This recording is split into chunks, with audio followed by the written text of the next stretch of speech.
हाय मौलेश आचार्य। આપણે લેક્ચર 1 માં 12મા ધોરણના ચેપ્ટર નંબર 2 ની શરૂઆત કરી હતી। તો આપણો જે પહેલો લેક્ચર છે એ અટકે તો અહીંયા ક્યાંક આપણે એવું પણ સૂત્ર એક તારવ્યું હતું કે delta you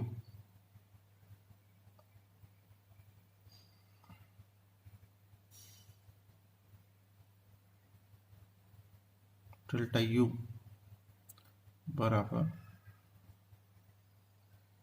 UP minus UR is equal to WRP આવું આપણે સૂત્ર ધાર્યું હતું છેલ્લે। અત્યારે આપણે એને સમીકરણ નંબર 1 આપીએ। શું આપીએ છીએ? સમીકરણ નંબર 1। હવે સમીકરણ નંબર 1 આપીએ છીએ તો આ સૂત્ર જોઈને તમને કંઈક કામ ખબર પડવી જોઈએ કે આ શું કહેવા માંગે છે। તો તેના બે અગત્યના મુદ્દા છે।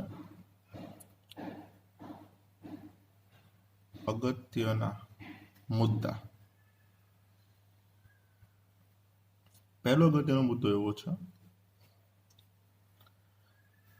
કે સ્થિતિ ઊર્જા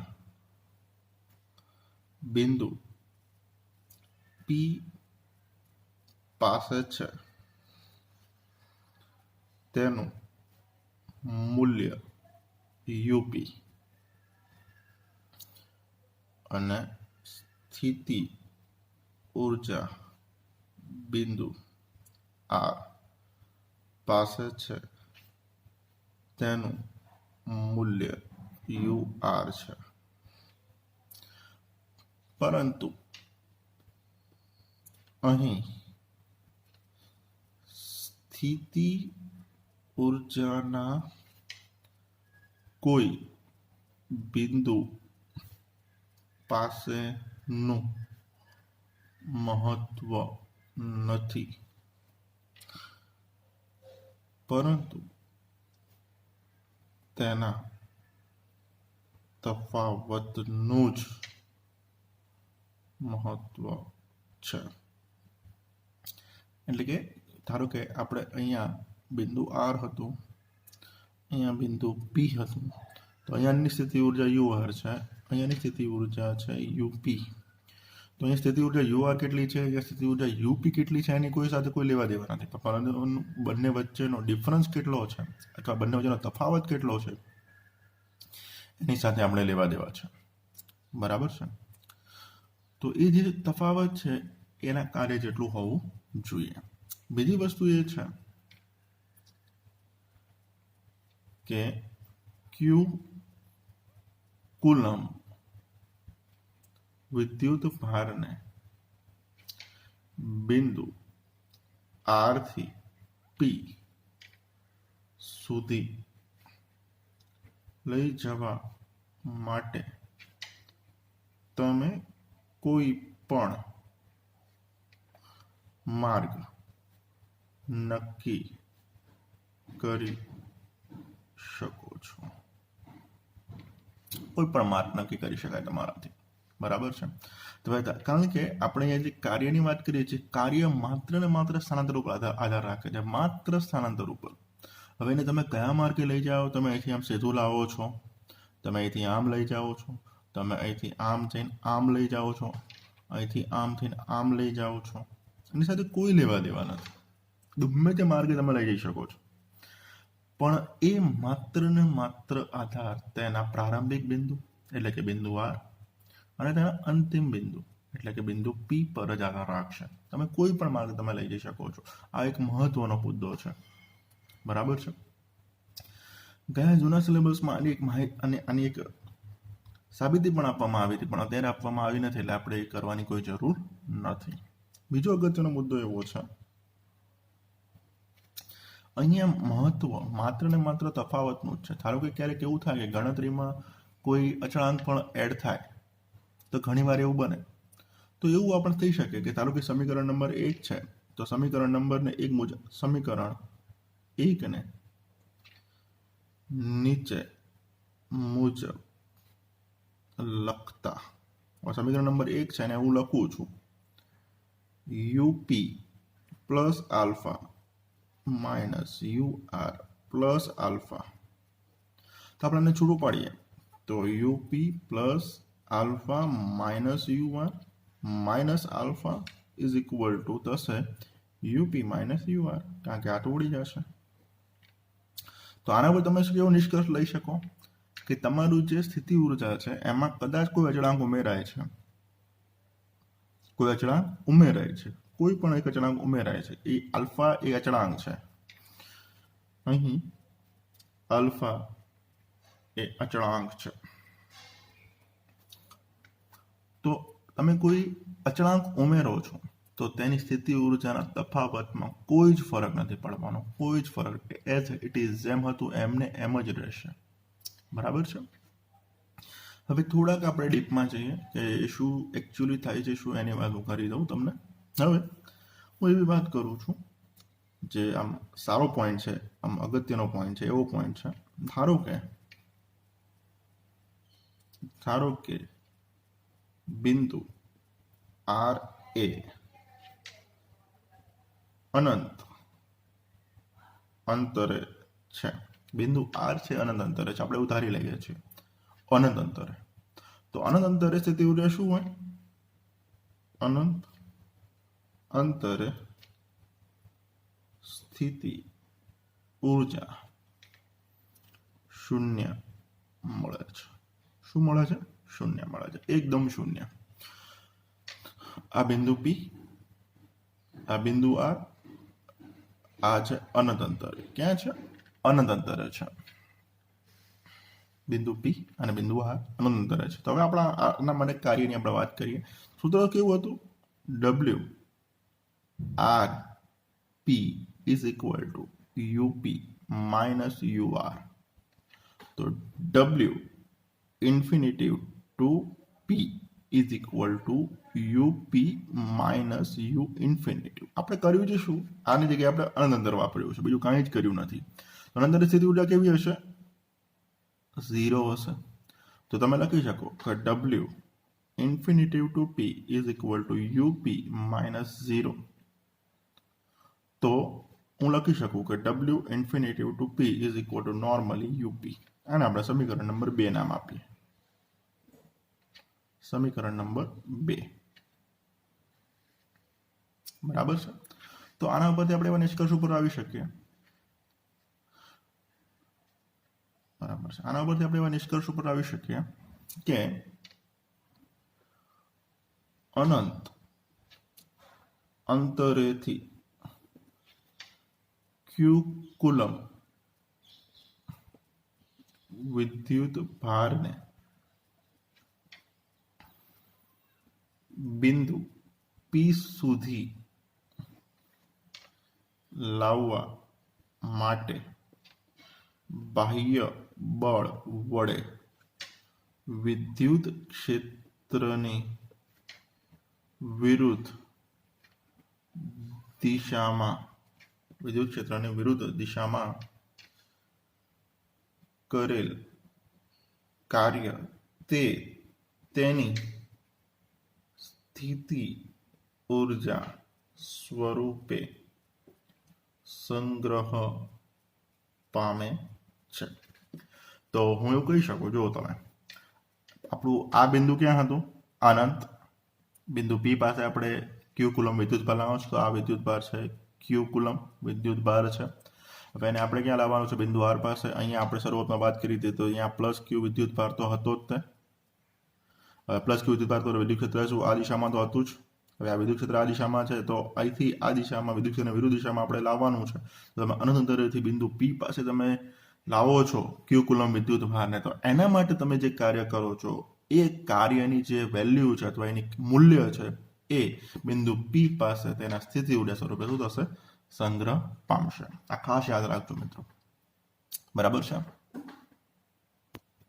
હવે આપણે નવા પોઈન્ટની વાત કરવા જઈ રહી છે, જે પોઈન્ટ નંબર 2.2, તેનું નામ છે સ્થિત વિદ્યુત સ્થિતિમાન. સ્થિત વિદ્યુત સ્થિતિમાન આવી કઈક વાત છે. સ્થિત વિદ્યુત સ્થિતિમાનની વાત છે. તો આપણે જોયું કે WRP is equal two R2P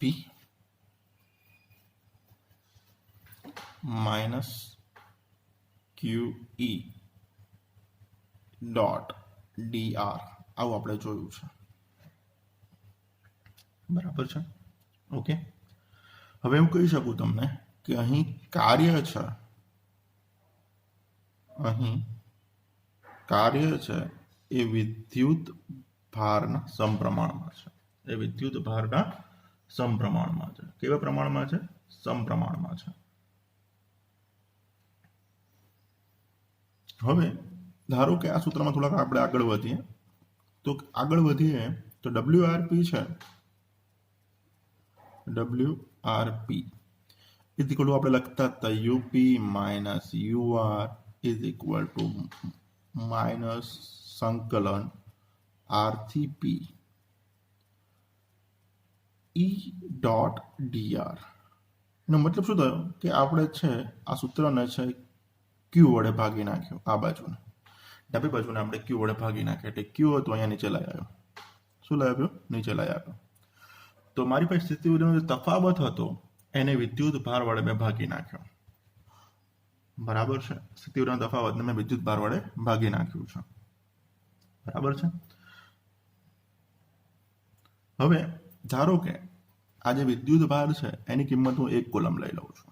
જે વિદ્યુત ભાર છે એની કિંમત હું 1 કુલમ લઈ લઉં છું. તો હું એવું કહી શકું કે એકમ ધન વિદ્યુત ભારને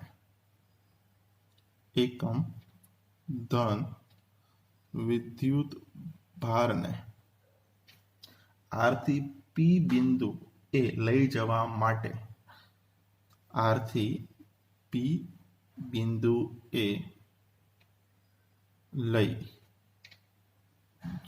માટે બાહ્ય બળ વડે થતું કાર્ય અથવા બાહ્ય બળ વડે કરાતું કાર્ય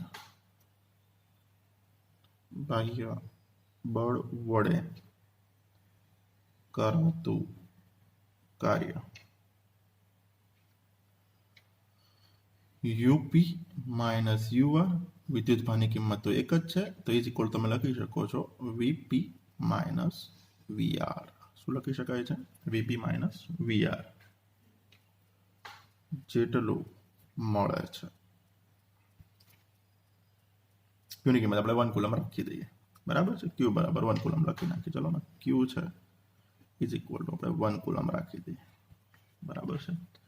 તો VP અને VR શું છે? તો VP છે, VP એ બિંદુ P પાસેનું સ્થિતિમાન છે અને VR છે એ બિંદુ R પાસેનું સ્થિતિમાન છે.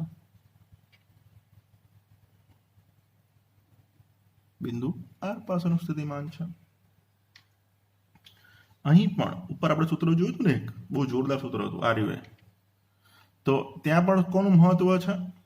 તેના તફાવતનું મહત્વ છે. તે જ રીતે અહીં બંને બિંદુ પાસેના સ્થિતિમાનના તફાવતનું જ મહત્વ છે. બિંદુ P પાસે કેટલું સ્થિતિમાન છે ડઝન્ટ મેટર, બિંદુ R પાસેનું કેટલું વિદ્યુત સ્થિતિમાન છે ડઝન્ટ મેટર, પણ મેટર કોની છે? મતલબ મહત્વ કોનું છે? મહત્વ બંને વચ્ચેના તફાવતનું છે. એટલે ખાસ મિત્રો ધ્યાનમાં રાખજો કે વિદ્યુત સ્થિતિમાનનું મૂલ્યનું ક્યાંય મહત્વ જ નથી, પરંતુ તેના તફાવતનું બહુ જ મહત્વ છે. તો એની પરફેક્ટ ડેફિનેશન શું છે એની હું વાત કરી લઉં કે કોઈ બિંદુ પાસેનું સ્થિતિમાન હોય એને આપણે કઈ રીતે લખી શકીએ એકચ્યુઅલી. તો એકમ ધન વિદ્યુત ભારને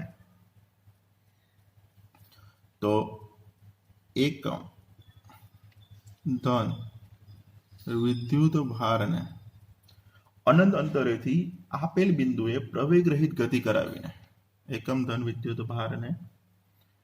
અનંત અંતરેથી આપેલ બિંદુએ પ્રવેગ રહિત ગતિ કરાવીને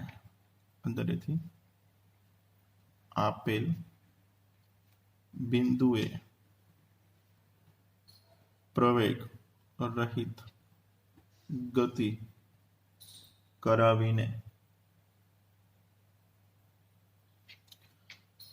બાહ્ય બળ દ્વારા જે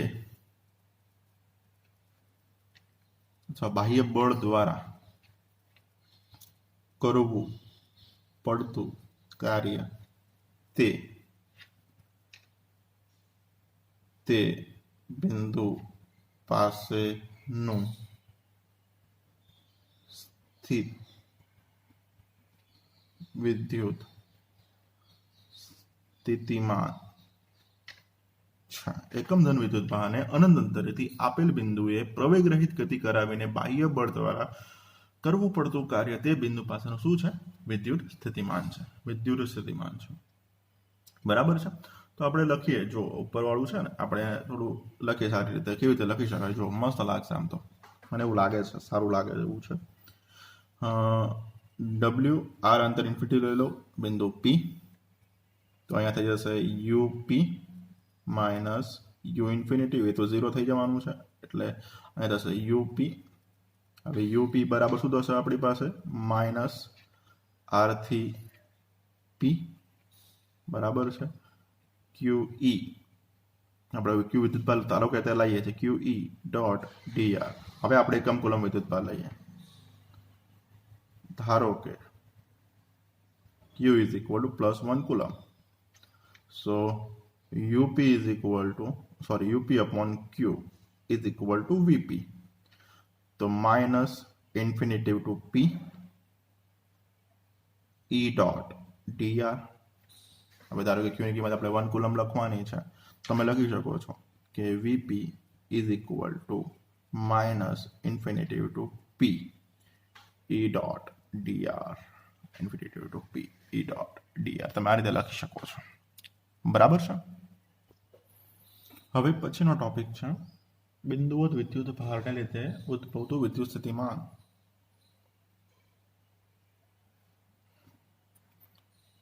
બિંદુવત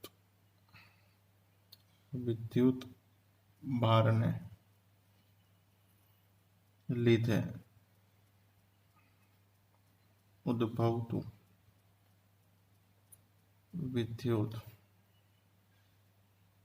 સ્થિતિમાં પોઈન્ટ નંબર છે 2.3. આ એકચ્યુઅલી 2.3 તમારી બુકમાં જોશો તમે તો પોઈન્ટ નંબર છે 2.3.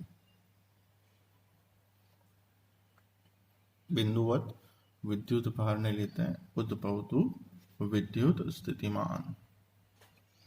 બરાબર છે. તો ચોપડીમાં કંઈક અલગ રીતે આપ્યું છે, તો હું એને થોડીક ઇઝી રીત કરી નાખું છું. કેવી રીતે કરી શકાય એવી રીતે હું તમને સમજાવું છું. ધારો કે આપણે કાર્ટેશિયન યામ પદ્ધતિ ડ્રો કરીએ છીએ. કાર્ટેશિયન યામ પદ્ધતિ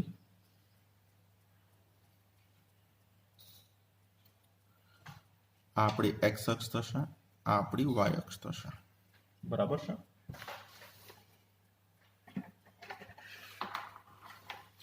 હવે જે એક્સ અક્ષ છે અને વાય અક્ષ ભેગા થાય છે એને આપણે ઉદ્ગમ બિંદુ કહીએ છીએ. ઉદ્ગમ બિંદુ ઉપર વિદ્યુત ભાર છે ક્યુ કુલમ, પ્લસ ક્યુ કુલમ. આપણે એવું ધારી લઈએ કે પ્લસ ક્યુ કુલમ વિદ્યુત ભાર છે. અને અહીંયા છે બિંદુ પી. બરાબર છે. તો આપણે સ્થિતિમાન શોધવાનું છે બિંદુ પી નું. શું શોધવાનું છે? બિંદુ પી નું આપણે સ્થિતિમાન શોધવાનું છે. ક્યુ થી બિંદુ પી વચ્ચેનું અંતર છે એ આર છે. કેટલું છે? આર છે. આર જેટલું છે એનું અંતર. હવે આપણે વિચારી લઈએ છીએ કે અહીંયા જે વિદ્યુત ભાર છે +1 કુલમ છે. +1 કુલમ વિદ્યુત ભારને આપણે અનંત અંતરેથી આપેલ બિંદુ પી પાસે લાવવા માટે જે કાર્ય કરીએ છીએ તો તેની સ્થિતિમાન સ્વરૂપે એમાં સંગ્રહ થશે જ, તે 100% થશે.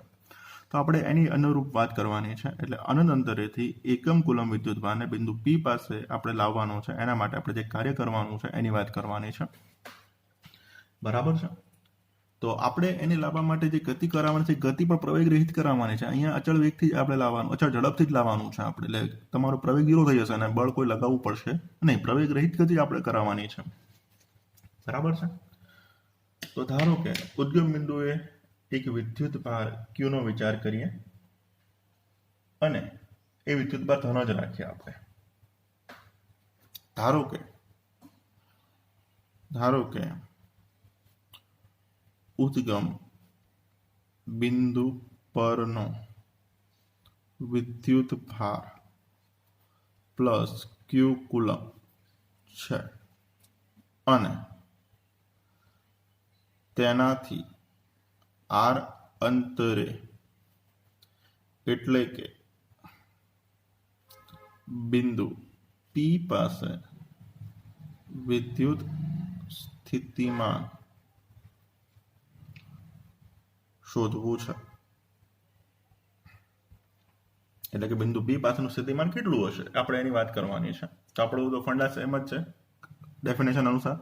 એકમ કુલમ વિદ્યુતમાન અનંતરે આપેલ બિંદુ પી પાસે લાવવા માટે જે કાર્ય કરવું પડે એનું સ્થિતિમાન જેટલું હશે. તો આપણે ટોપથી ચાલીએ, એકદમ ઇઝીથી, તમને ઇઝી લાગશે સાવ. તો શરૂઆતનું કરું. ડબલ્યુ આર છે એ અંતર આપણે ઇન્ફિનિટિવ છે, ઇન્ફિનિટિવ ટુ પી, બરાબર છે. આપણી જે સ્થિતિ ઉર્જા છે એટલે એ યુપી જેટલી જશે, કારણ કે આ વસ્તુ છે એટલે યુપી જશે.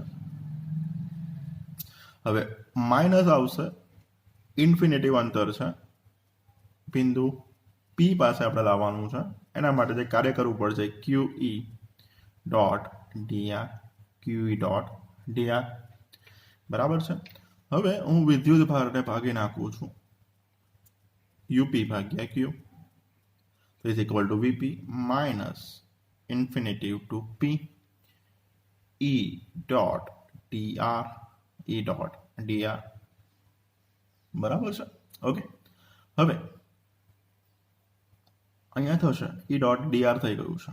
તો અહીંયા થશે, કારણ કે વિદ્યુત ભાર એકમ કુલમ જ છે, તો તમે લખી શકો છો કે Vp ઇઝ ઇક્વલ ટુ, એકમ કુલમ વિદ્યુત ભાર છે એટલે Q બરાબર 1 લઈ લો એટલે થઈ જાય UP બરાબર minus infinitive to P E dot dr, E dot dr, બરાબર છે, E ડોટ dr. હવે આપણે થોડાક આગળ વધીએ. EDR, બરાબર છે, EDR. હવે થોડાક આગળ વધીએ તો કેવી રીતે વાત થશે જોઈએ આપણે. તો માઇનસ ઇન્ફિનિટિવ ટુ P. હવે ઈ એટલે આપણને ખબર છે કે વિદ્યુત ક્ષેત્ર છે, અને ચેપ્ટર નંબર 1માં તમે સૂત્ર પણ ભણી ગયા છો કે ઈ બરાબર થાય કે Q upon R square into R cap, આવું થાય, બરાબર છે. અને આપણે અહીંયા ડીઆર છે તો ડીઆર ઇન્ટુ એકનો આર કેપ, એટલે એકમ સદિશની વાત છે અહીંયા. તો આપણી પાસે કેવું સૂત્ર થશે હવે અત્યારે, minus infinitive to P K Q upon R square into D R. આપણે સંકલનની વાત કરવાની છે. સંકલનની બુકમાં કંઈક અલગ રીતે આપેલું છે, હું થોડીક ઇઝી રીતે જવાની ટ્રાય કરી રહ્યો છું. તો માઇનસ કે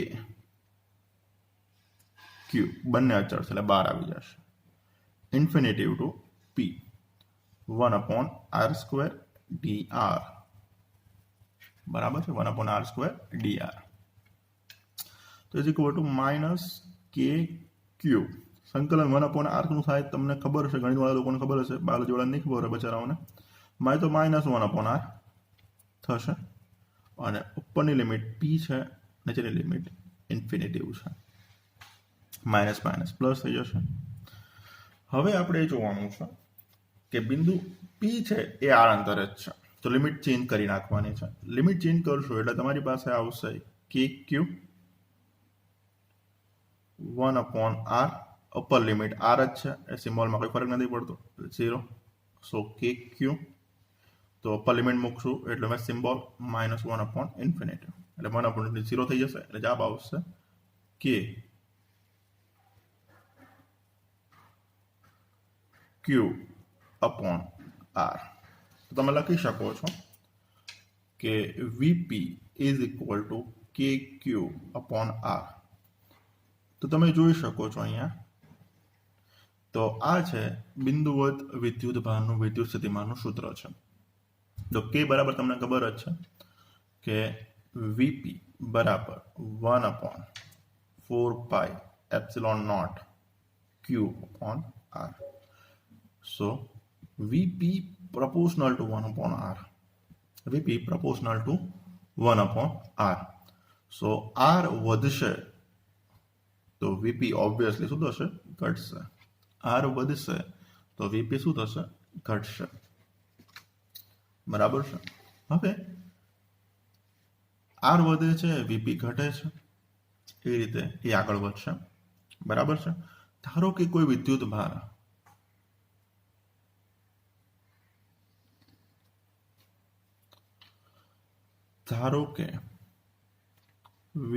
ભાર પોઝિટિવ હોય તો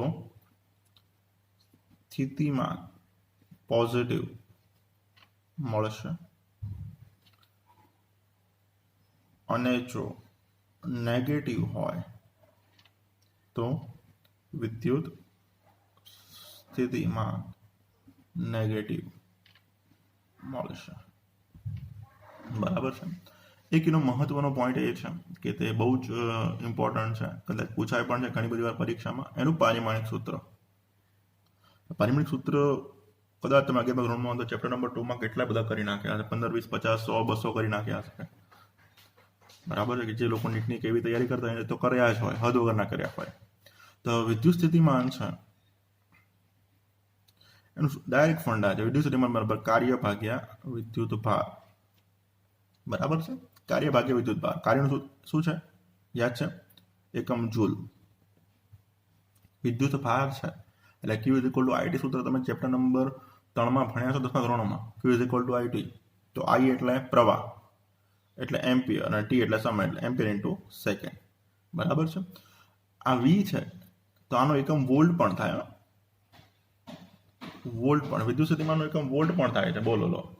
ઓકે, વોલ્ટ.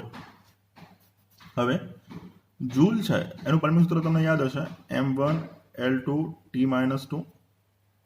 બરાબર છે. એમ્પિયરનું આપણે A1 જ રાખીએ, સેકન્ડનું T1 રાખીએ. બરાબર છે. તો સૂત્ર થશે m1L2T-3A-1. તો આ છે વિદ્યુત સ્થિતિમાનનું પારિમાણિક સૂત્ર, અને એનો એકમ હશે વોલ્ટ. આ હતું બિંદુવત વિદ્યુત ભારને લીધે ઉદ્ભવતું વિદ્યુત સ્થિતિમાન. તમને ગમે તો આ ચેનલ લાઈક કરજો, સબસ્ક્રાઈબ કરજો, અને તમારા ફ્રેન્ડ સાથે શેર કરજો. એના પછીનો જે પોઈન્ટ છે કે વિદ્યુત ડાયપોલ વડે ઉદ્ભવતું વિદ્યુત સ્થિતિમાન, એ હવેના નેક્સ્ટ લેક્ચરમાં હશે. Thank you.